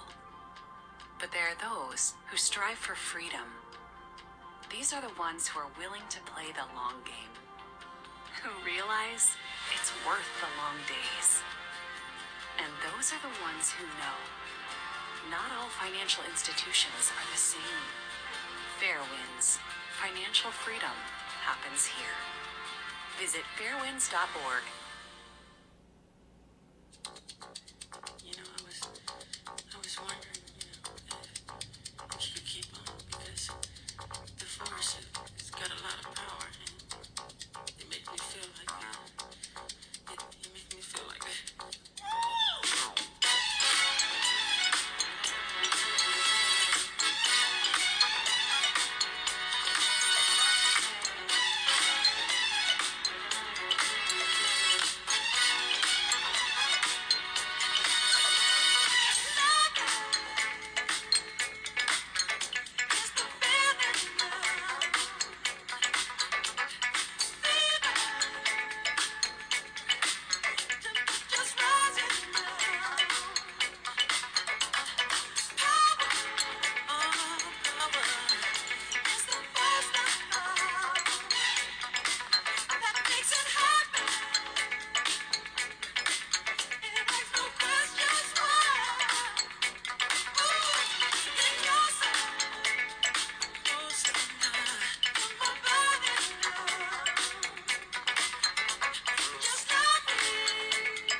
All right.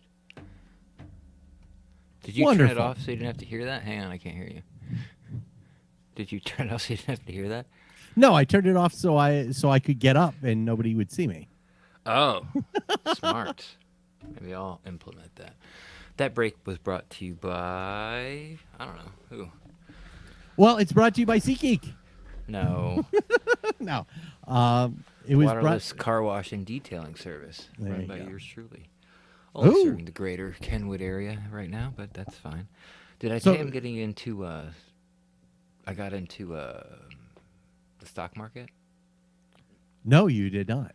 Yeah, and so all I do is buy like what Congress is buying, and there's a bill coming up about passing marijuana on the federal level to legalize it. Okay. And the people that are in the exploratory committee, basically because Pelosi won't put a bill out unless she knows it's going to pass, the exploratory committee people that are whipping the votes, they're all buying marijuana stock because they know it's going to pass. Of course, it's going to pass. So I'm buying marijuana stock, and I'll take my 30% gain after 5 days and sell it. And pay all the taxes on it because it's taxed as income if you hold it for less than a year. Steve, Hey, just telling you. what all are the I what do are the is- taxes on $200? Yeah. Well.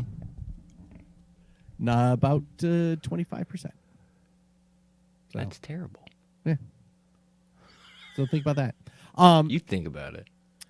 It is funny that you mentioned, because I remember that Pat Donovan used to say that if he was going to run for governor of the state of Florida, and I was completely in agreement when he said this. The first two things that he would, or his platform would be to legalize marijuana and to legalize sports gambling in the state of Florida, and get both of those agreements done quickly, so that you could end up with more tax revenue coming in, because obviously the state is able to get a cut of that. So I'm all about that. I'm gonna say that Brady Evans is good. Yeah, Brady. I would say Brady Evans over Brady Godwin, mostly because I'm kind of curious to see what Brady Godwin kind of looks like with Godwin coming back from the injury. So is the show over now? Machine, the man. No, the show's not over. It wasn't halfway. We've been doing this for an hour, and I guess it was an hour and something. It wasn't an hour. Yeah, it was like an hour and close to. It was like an hour and 15 minutes. This is what you at that get. point. This is a 4-month show, man. Yeah, we've been gone for almost 4 months. So we got the defense now. as we get into on the defensive side of things, Where do we've you wanna mentioned. Well, I think we got to start in the line. Okay. And Interior work. edge. Well, let's start. Well, we've talked about Ndamukong Suh a little bit, and that's True. the big. So let's go to the edge Okay. then. JPP gone. Obviously, Will Golston is still around, and there's. I would think that, and Shaq Barrett, of course. I'm okay with, having Shaq. If an edge falls to them, I'm okay with it. I would like a multiple guy, or they get another sort of like proven veteran. That'd be okay too. Yeah. But with Barrett, Tryon, Anthony Nelson, and they really like Cam Gill, like going into the season with those four, I wouldn't be upset about it. Now there are a ton of edges that are, going to be taken early in this draft. Right. Obviously, you look at most of these drafts, mock drafts have the kid from Michigan, Aiden Hutchinson, Yeah. going one. Obviously, he's not falling Yeah, to I don't 20 think he's going to make it to 27. to 27. But after that, you got to go down. The Thibodeau kid from Oregon. Right. Won't He's be there. actually been moving up. Oh, no, he's been moving down. He's the one that everybody is seeing fall, but he's still a top 10 guy. Could he drop that far? Also, Trayvon Walker from Georgia. Right.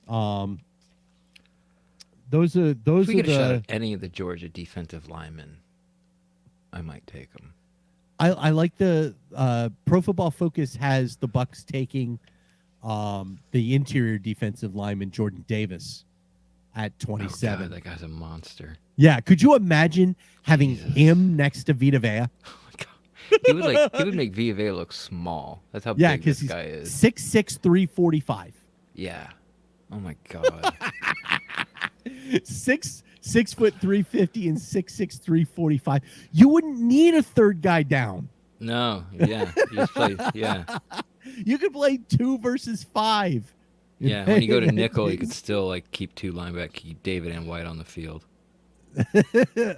I like that better. But yeah, you look at any of the those are and then at 26 on USA Today's 2-round mock, they have the Titans taking George Karlaftis from Purdue. So 4 edge guys in the top in the first round before the Bucs pick. Those are the 4. Karlaftis obviously could be a guy that would be able to drop to 27. The other 3, I kind of doubt it. They're all most of the mocks have them going in the top dozen picks. Yeah. So I'm kind of okay with edge, like I said. Yeah. I expect them to add to it. I don't, unless someone falls, I don't expect them to add it to the first round. But interior, what we talked about, Sue, who wants to come back, we'll see Yeah.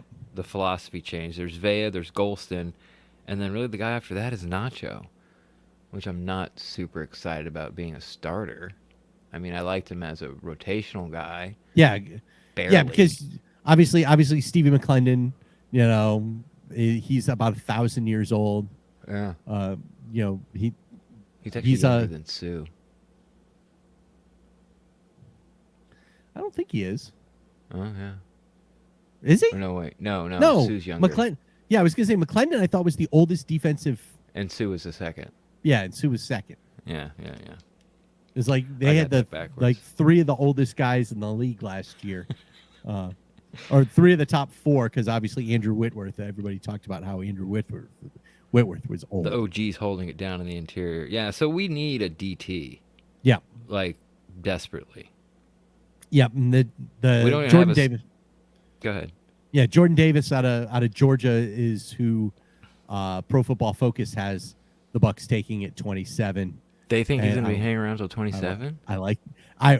Could he please? Yeah, right? Please. Yeah. I will tell you that yeah, they're looking at most of the major mocks. They have Zion Johnson, the offensive lineman from Boston College, going at Right. 27 to the Bucs. Pro Football Focus has Davis going at 27. They have as I'm pulling up Pro Football Focus's mock here now. Where'd it go? Did I get rid of it? Oh, you son of a bitch. So right now, like we're thinking, like, the Bucs need to go DT or guard round 1. Yeah. Yeah, me too. Yeah, I would like either, and I'm good with it. Johnson is a guy that I know played tackle at Boston College, but during the Senior Bowl they had him working both at guard and at center, so he'd be Yeah. like another Robert Hainsey. Yeah. That's an arm length thing. That's usually what it is. So, yeah, and I think Johnson's only 6'3", so he's I think he would be, well, as compared to 6'6", 345, the defense. I can't believe that. Dude's So- a monster. All right, so we need DT desperately, either Yeah. through free agency, the draft, or after draft free agency, or after first cuts free agency, because I just don't feel comfortable with Nacho being the starting guy. And then who do you got behind them? Bring back Sue. Even if they bring back Sue, I don't think it would take DT off the board, because they need somebody, for the next 5-6 years next to Vea. And Golson's only came back on a 1-year deal. Yeah. They really need 2 guys, in the next couple of years here. Sort of shore that up and pack it away for a couple of years before they have to worry about it again. Then we're also thin moving backwards. Like, we got Devin White and Levante David, 2 of the best. Behind them, it's like Britt, the guy we took from Auburn last year, who's like a 1980s throwback linebacker. Yeah. And then Grant Stewart, who's tremendously undersized and will never start in the NFL as an interior linebacker because he's just too small. Yeah. So, I mean, do you know, like I said, I said this at the beginning, this is the least most I've ever sort of paid attention to the draft. No, I don't know. It's like I wouldn't mind taking an off-ball linebacker high, but then I would, because it all depends on how long Levante David plays. Yeah, I think you're right about I would that. say inside linebacker, the top 4 positions of need would be, even if Gronk comes back, to me, would be, right now it's defensive tackle, guard, inside Tight end. linebacker, tight end would be that's how I would rank them. Yeah, I think you're probably, yeah, and I think you could probably flip flop 3 and 4 if you want. I obviously defensive tackle, guard 1, 2, and then off ball linebacker, tight end, or tight end off ball linebacker, Right. 3 and 4. I'm looking through Pro Football Focus's 2-round mock. A bunch of Georgia guys go again. Oh, it's always a bunch of Georgia guys. Just let's draft anybody Draft- on Georgia's front 7 this year. Yes, just draft them. draft everybody on Georgia's front 7 and everybody that you can from Alabama. No, but the only off-ball linebacker that I see in the first round going, from the top all the way down through 27, they have Nakobe Dean, Georgia guy, Yeah. going 7th to the Giants. Oh wow. And then So- nobody for the rest of the first. I only saw one other linebacker, and it looks like he is an outside linebacker. Oh. So That's cool. Yeah. Maybe somebody lasts till the 3rd. yeah, maybe. Yeah, they have then you could go Philadelphia deep. taking Utah's Devin Lloyd, who is an outside linebacker, at 19. Yeah, because then you could go like guard, defensive tackle, round 1, round 2, and then round 3. If a top 5 or a top 3 off-ball linebackers there, you could take them. But then if David plays for another 2 years, it's kind of a wasted pick.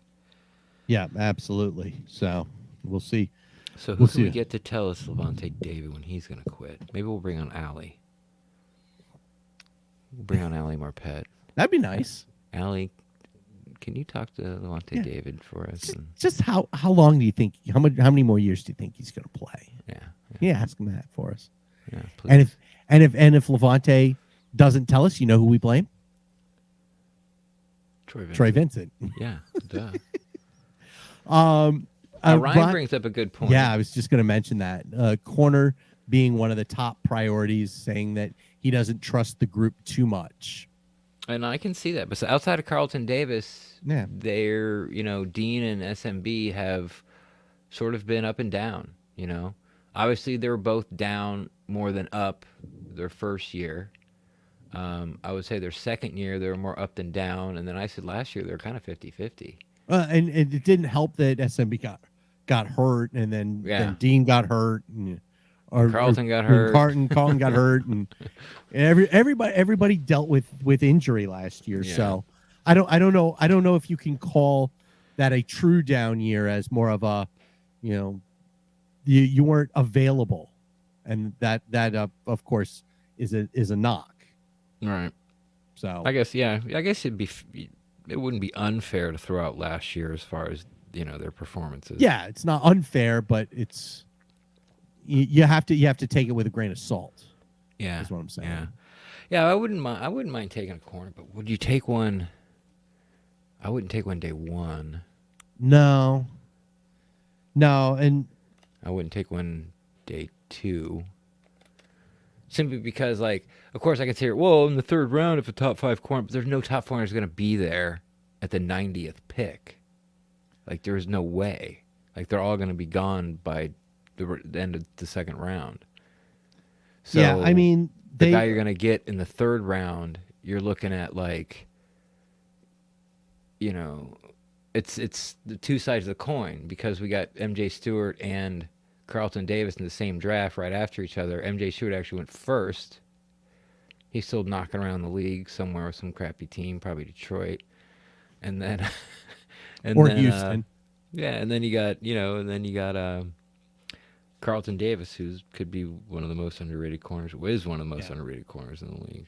I was looking. Only if that guy could fucking catch. If you could catch, you'd be a wide receiver. Too short. Isn't that what they say? You play defense because you can't. You play defensive back because you can't catch. Davis has dropped more clean interceptions. I know. I mean, it's just it's. Can you give a He guy? has worse hands than Rojo. Yes, they're pretty bad. That is true. Looking, there's a couple of defensive backs that look like they are on pace mock wise to go at the bottom of the first round, but neither of them are guys that I would want to spend a first round pick at. Yeah, You not look when at Davis and Dean and SMB are still there. yeah, because Kyler Gordon out of Washington, they say he's got he's explosive, but doesn't have long speed. So, obviously he can stay in the short routes, but it could have a propensity to be burned. And So Pro he's Football, a nickel corner or zone corner. yeah, and then Pro Football Focus says calls him, quote, not the most technically refined or instinctive corner. And he's going in the late first round. Yeah, and they have him going in the late first round.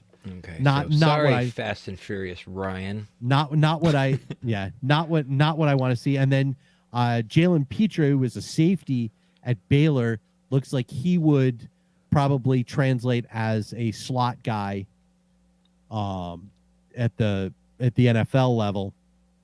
He did not allow a single touchdown in the slot, had the second most passing stops with 20, and had 11 combined plays on the ball. Was a good run defender. I like that out of a slot corner. And he could be, but he's not a guy that you're going to have outside. He's a guy you're going to have inside. So, yeah, and are you going to take him over a guard or a defensive tackle? And I'm not. Yeah, And at 27, yeah, and at he's not gonna be 27, there at, sorry. yeah.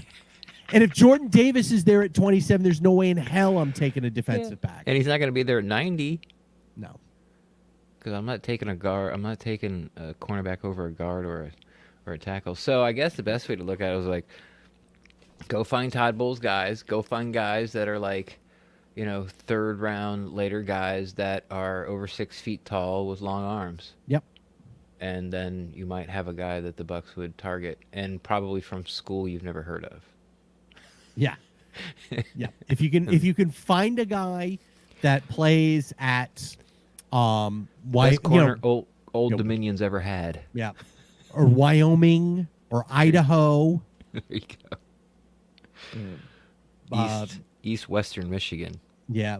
IUPUI. Ooey Pewee. Yeah. What does that stand for? It is Indiana University, Purdue University at Indianapolis. So, what does that even mean? It is it's a school that is a combination of both Indiana and Purdue. So they both provide money for it. And so it's an engineering basketball school? Yeah. Yeah, it's basically and it's in Indianapolis. So as opposed to Bloomington or West Lafayette. So it's a naval basketball engineering school. It's not naval. It's in Indianapolis. No, Indianapolis, not Annapolis. It's in Indiana. Yeah. Okay. Yeah. Okay. So, but yeah, if you can find somebody at, that's where, you go find somebody that plays at a Canadian school, like the next, Anthony Auclair. He's still in the league. Good for him. Yeah. I wouldn't mind bringing him back. That'd be for a guy who can block. Yeah, and his hands are way better than anybody really realizes. I remember saying that to Jeff Ryan of the Bucs radio network the last time I was at Bucs training camp, which was 2019. That he was out there and making plays, and he made a catch along the sideline right by, like, over by me.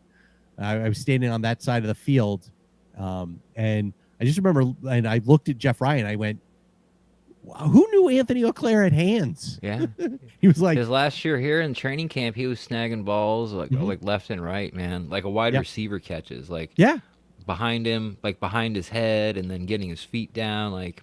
Yeah, I was excited for it, and then I think Gronk showed up, and then that was that. Yeah, that was the end of that. So all we got left is safety. Yep, safety. With Whitehead gone, you've got Mike Edwards and Antoine Winfield Jr., of course. And then maybe the biggest. No, can't say that.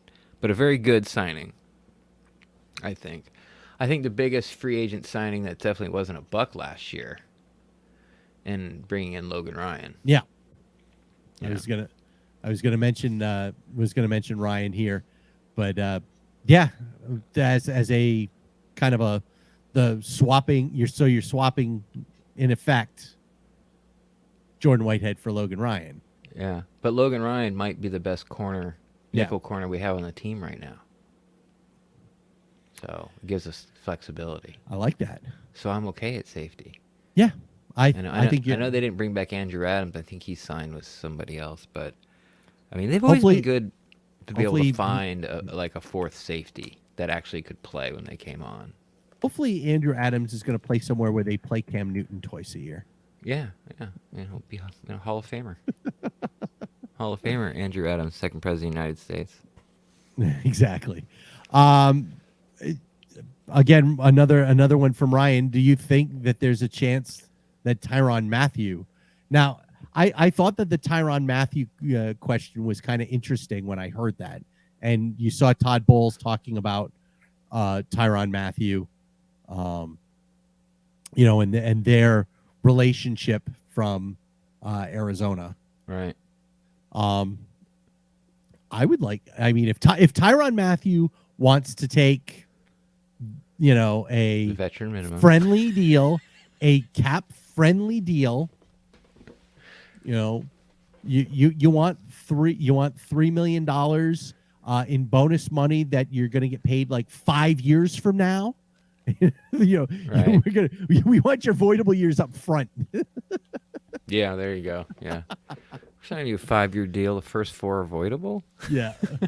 Yeah. And then when the salary cap is $213 million, that's when you'll cash in. Exactly. But I don't know if they would be able to finagle him under the cap. And then where's he going to play? Exactly. Like, where is he going to play? I mean, I'm all for, not being, like, don't have, what's the saying? Having good players shouldn't, scare you away from signing great players or better. You know what I mean? Just because, like, you like Edwards and Winfield and someone like Matthew comes along doesn't mean you shouldn't sign him. It's like you're all set.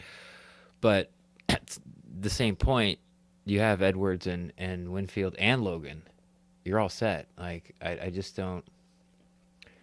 I don't know. It'd have to be a super team friendly deal. Like I tweeted this out, God, I don't know, weeks ago, because when it first started, I go, if Honey Badger comes, it's got to be on a league minimum. Yeah. And people are laughing at me. I'm like, yeah, I know, I get it. Like I know he's not going to sign for the league minimum. What I'm telling you is that that's the only way we can sign him, or the Bucs can sign him. So yeah, because right now, according to Over the Cap, the team has just a shade under $7 million in cap space, and half that's already for the draft class. I was going to say, and you've got to still sign your draft class, and then you have to have about $3 million left over, which you can finagle during the year. But when people get injured and signing other guys, and so teams like to have like $3 million wiggle room. So they're kind of like where they're at. Like the cap's kind of set for the draft and the wiggle room. Not that things can't change again, because they could always, front load Mike again. Like, oh, Mike, would you want another $9 million that we're going to owe you later? Would you like to take it now so we can make some more cap room so we can sign Matthew? And then everybody can donate $13 to the Mike Evans Family Foundation. It's cool to see, but I don't think people understand like exactly what. Like, I don't think people like. He's such a great. It's like, no, I mean, he is a great guy, but it's not because. It's like Carney. I owe you $21 million. Okay. I'm going to pay you $7 million a year over the next 3 years. You say fine. Yeah. I come to you later and go, hey, can I give you $14 million this year or right now of the 21 I owe you? And you go, yes. Yeah. And that's all that's happening. He's not taking a pay cut. He's not. They're giving him the money they owe him before they owe it to him. That's it. That's all he's doing. Yeah. Doesn't mean he's not a nice guy. This is good for him. Yes, like, it's good for the team, but it's not. This is not Cameron Brate taking a pay cut. This is no sacrifice. Yeah, this is nothing. Yeah, this isn't Cameron Brate taking a pay cut and pissing poor Brookie off. I won the lottery. Okay, well, we're gonna pay you over 25 years. 5 years later, oh, we're just going to give it to you all now. Is that okay? No. No. No, you told me over 25 years now. Yeah, that's how it's going to stay. Yeah. But it was Yeah. cool of the fans to do that. I mean, what was it? Like, they hit like 20? What did they hit? 10, 15? They had more than that. I think they got closer. I remember Jenna was always all over that. Yeah, that's Jenna's type of story. Yeah, that was right up Jenna's lane about I see what you did there. You're welcome. Do you- I want to say it did was you hear closer what to you- 50,000. Did you hear what you said? You said it's right up Jenna's I said it's right lane. up Jenna's lane, yeah. Yeah, okay. I'm just checking. Okay. So I want to say it was closer to $50,000 Sure. that they ended up with. So See, and this is why we haven't done a podcast in 4 months, because we have to spend 10 minutes talking about how much money like people gave Mike Evans, and quite frankly, I don't care. Like, I don't want to talk 20 minutes about it. no, but we were talking about how to try and get. No, I'm not Tyrann saying Mathieu. we shouldn't bring it up now. I'm just saying if we were doing a pod like once a week, Yes, we would have to spend a half hour on this. yes, we would. And I'm just like,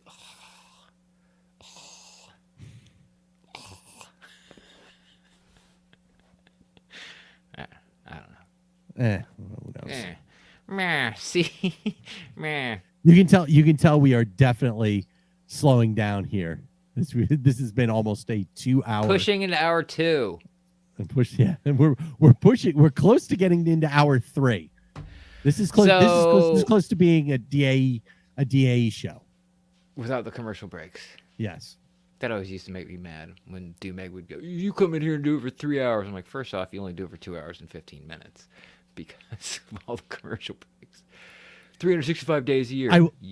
Yeah. Okay, first off, you don't work weekends, and you take like 3 vacations a year. I was going to say, he had Dumig had 6 weeks of vacation every year. Yeah. 6. You Like know, Jim Rome likes to say, this 365 days a year for 3 hours. I'm like, well, none of that's correct. yeah, Jim Rome loves to say, I take a lot of vacation because I get a lot of vacation. Yeah, it's true. Well, you're going to And give it to me. It's like Mike Evans. Hey. I remember $1 Dumig would take the entire month of July. Yeah. It's like Yeah. he's like, I'm going to Ireland for To 4 golf. weeks to go And play then he golf. turned into a moneymaker where he'd have people pay him to go with him. So I was like, you son of a bitch. Like, yeah. And I'm like, look at you. You're making everything into a. He always knew how to make a buck. Yeah, man. So Rip Oh, the my MiG. yeah, he was the man. So, and then that leaves us special teams, and special teams. No, it doesn't. Doesn't No. matter. Nah. In no this. one cares. No one cares. You know, you've got Suckup, you've got Bradley Pinion, you've got Jalen Darden returning. That's it. That's all you need to know.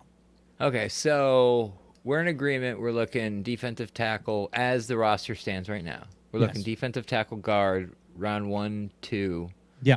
or we'll say 3. First 2 days, that Bucks definitely gonna make a defensive tackle and a guard. Absolutely. What do you think after that? You think corner? You think safety? You think interior linebacker? Tight end? Running back? My guess. Another defensive tackle? Just stock up on the line. For me, if I'm Quarterback? looking, if people think that Kyle Trask is not the answer, Well, I'm just go ahead. I'm just no. throwing For me, suggestions out it's there. we're in agreement. Defensive tackle guard, in the first 2 days. Yeah. For me, after that, I'm looking off ball linebacker Yeah. and tight end. Yeah. Then we go into the defensive secondary. Go that route. So I would say at that point then you're looking corner. So Yeah. If a corner, see that this is gonna be the big tell for me. If a corner shows up somewhere in day 1 or day 2, Yeah. that means that they're not extending Dean and SMB. I agree.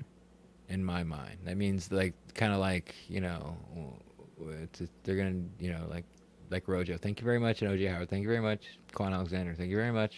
Bye bye. Thank you for your service. See you later. Yep. We've appreciated our time with you, but now you must go. Now you must go. So, yeah, I wouldn't mind going 2 DTs because we still need 2 DTs. Going forward into the future. So guard, defensive tackle. I would probably go defensive tackle again if the right player's there, probably over anybody else. It all depends on how long David's playing. If I knew that Lante Day was gonna retire after this season, then I would put interior linebacker in the first 3 rounds. I probably, and that's probably why I would it's so go important tight to the end. Bulls defense. But yeah, there's tight end too. But also, like, I feel like you can find a guy. Look, you're not going to get a Gronk. You're not going to get a Kelly. You're not going to get a tight end where you can run the offense through. You're just not. By the way, I looked at Trey McBride's the scouting report on Trey McBride. Very, very good blocker. Okay, there you go. Okay. Especially pass blocking wise, but run blocking, they say run blocking puts his head down. Oh. So leads with his head.